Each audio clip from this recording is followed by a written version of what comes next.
Right, first of all, in terms of figures, we're going to have a look at what I call passive figures. And I've put together a montage of all sorts of different poses of people just chatting and walking and going about the business or whatever they might be doing. First thing I want to mention before I go any further is if you have a look at this group of figures here who are walking through, I suppose commuters walking through a city street, you can see as they get further away from you like that, the heads, generally speaking, are all on the same line, regardless of how close they are or how far away they are. As they get smaller, as they get further away, in fact, they get smaller from the feet upwards, like that. So you can see this person here, their feet are a lot higher in the picture than this person here, but the head is actually at about the same height.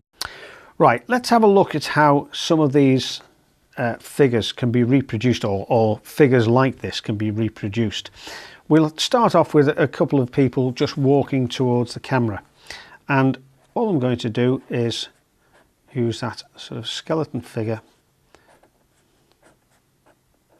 Now you can see that by putting that left leg slightly, or finishing it slightly higher than this one, it immediately gives the impression that they're walking towards us. We'll just put the arms in like that. Okay, let's fill that in with some paint. So I'm going to use this number 3 round brush,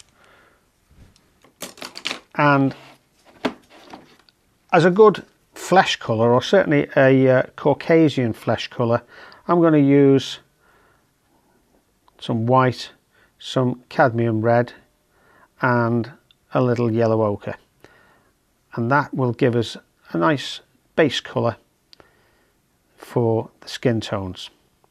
Obviously, if you're going to sort of get Afro-Caribbean and or sort of Asian colours, then you can vary that with the addition of a little brown, or some of the blues, for example. There's a little bit of phthalo blue. That will actually give some nice shadow colour.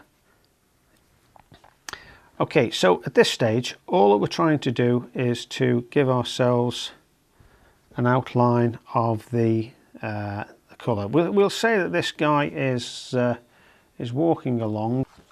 Let's use this as the model. So he's got a what looks like a football shirt on. So his arms are bare, but he's got jeans on. So it's his face and his neck and his arms that need the flesh colour. The young lady has also got a football shirt, and it's pretty much the same in terms of the face and the arms. And a little bit of glaze material, not so much to make it a glaze, but more to make it easier to spread on the paint surface. I've still got a little bit of the cadmium red left on the brush, I think, so it's gone a little bit grey, but it doesn't matter. It's only to sort of illustrate the point, like that.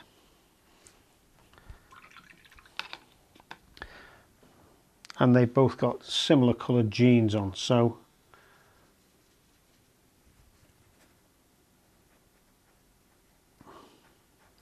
we'll just paint those. And the young lady's got what looks like black hair, so I'm just using that jeans colour so I don't waste it, adding a little bit of the raw umber into it. And if we have a look at her hair, she's got long dark hair like that, so it sort of goes around the back of her head and then drops onto her shoulders. Now this guy is looking slightly to the left, or to our left, to his right. So to replicate that, if we actually paint the hair like that, so that you can see more of the head at the side of the head, you can see immediately how we've turned his head slightly left. Let's just put a little bit of a shadow in. I'm just using some cad red and ultramarine blue. It's very, very rough because this is going to be on the ground, and really all it's about is just getting an impression of the figures so that they are anchored to the ground. Now I'm just going to let those dry for a moment or two.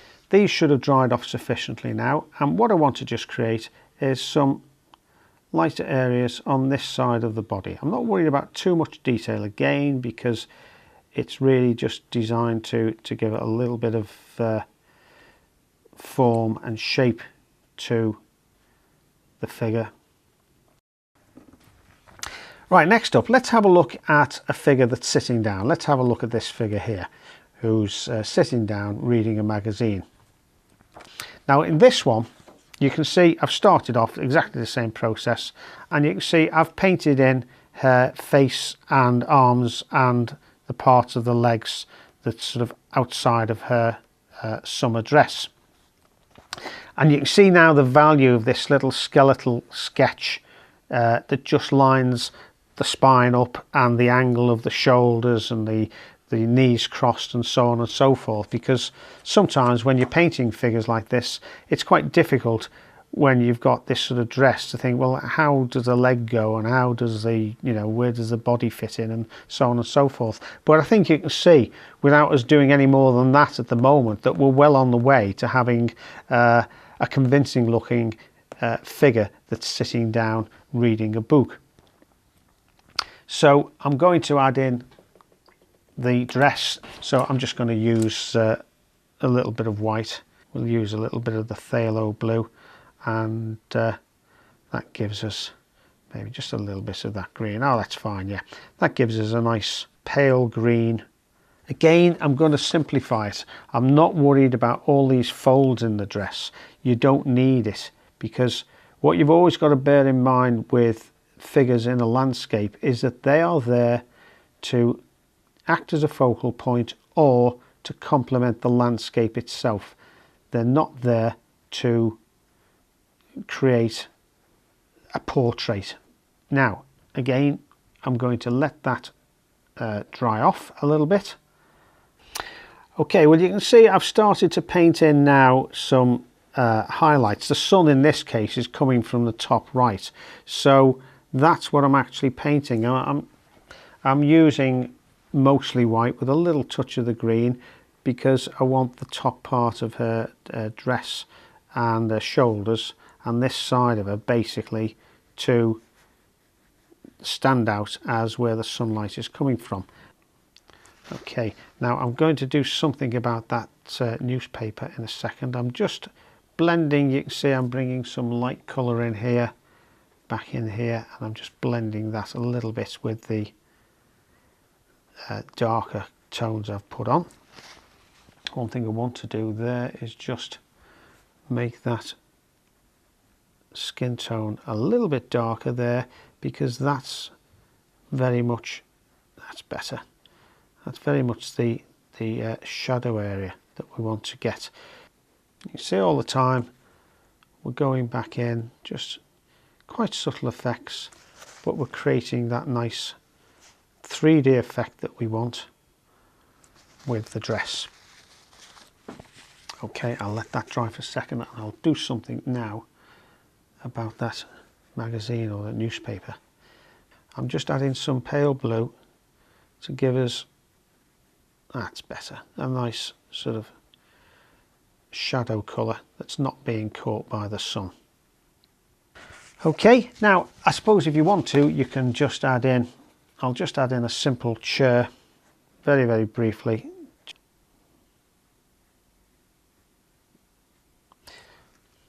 Right, you need to just keep working this backwards and forwards, going in and out on the lights and the darks until you get a combination that you're happy with. I'm just going to leave it at that for now, because you can see how the basic principle works.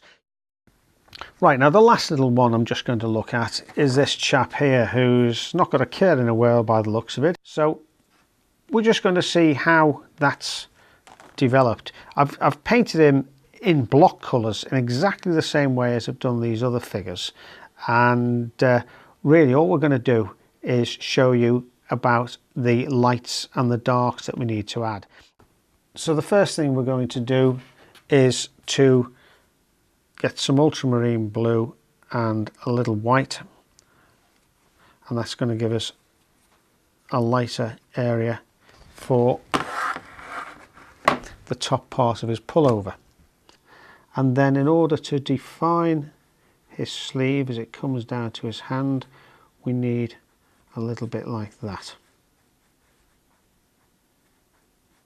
Okay, you see how quick and easy that is. Now I'm going on to develop that and do a few little more highlights and darks, but I'm going to do exactly the same now with his light coloured trousers, by this time just using a mix of the white and the raw sienna.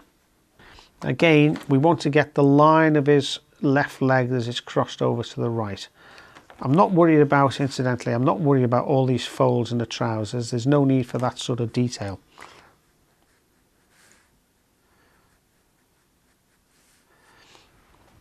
And I think what we'll do is actually darken the underneath of the trousers here. This is his right leg that's crossed underneath his left leg. And just darken those trousers a little bit more like that. So we'll just put a little hint of the shoes in, but again, no detail.